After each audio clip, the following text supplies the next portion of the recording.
আমার ছোট্ট ত্রিশানকে নিয়ে মানে আমার ছোট্ট সন্দেশকে নিয়ে বেরিয়ে পড়েছিলাম। কোথায়? বড় মার কাছে পুজো দিতে যাব বলে। হ্যাঁ, লাল সাদা পরিয়ে আর আমিও একটু লালের ছোঁয়া রেখেছিলাম। পরে হাঁটতে হাঁটতে যাচ্ছিলাম আর ও দেখতে দেখতে যাচ্ছিল কখন টোটোওয়ালা কাকু আসবে, কিন্তু টোটো পেলাম অনেকটা হাঁটার পর। তারপর ও টোটোয় বসে আমাকে পাত্তা দিচ্ছিল না, ফোনকেও পাত্তা দিচ্ছিল না। ও দেখতে দেখতে যাচ্ছিল চারিদিকটা।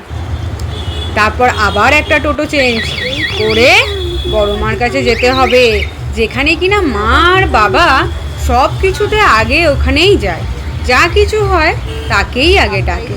তাই গোপাল দাদা আর কানু দাদার পরে যদি কেউ হয় আমাদের ওই বড় মা।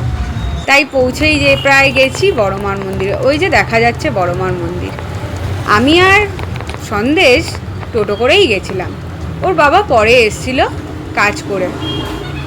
তো যাওয়ার পর আমি ভাবতেই পারিনি আমার ছোট্ট সন্দেশ এতটা বড় হয়ে গেছে। সবার কোলে গিয়ে সবার সাথে হেসে খেলে আনন্দ করছিল। আর এই যে মাও ওর ম্যাচিংয়ে আজ পরেছিল লাল সাদা। হ্যাঁ, মাকেই আমি বিশ্বাস করি, মাকেই আমি মানি। তাই চাই প্রতিটা দিন সেই আমাকে দিচ্ছে, সেই আমাকে সুন্দর করে দেবে। আরেক ঠামঠামের সাথেও এখানে আনন্দ করছিল। ও খুব আনন্দ করেই কাটালো বড় মার মন্দিরে। হ্যাঁ, ভুলেই গেছিলাম, মায়ের মন্দিরের ভেতরে ওকে নিয়ে গেছিল। যখন ওকে নিয়ে গিয়ে পুজো দিচ্ছিল আমি তো দেখে এতটা আনন্দে যে ভুলেই গেছিলাম। তারপর পাপা আনতে চলে গেছিল, পাপার সাথে সাথে ফিরছি। চোখে নেই ঘুম, আমি যে ঘুরতে বেরিয়েছি। হ্যাঁ, আমি ছোট্ট সন্দেশ।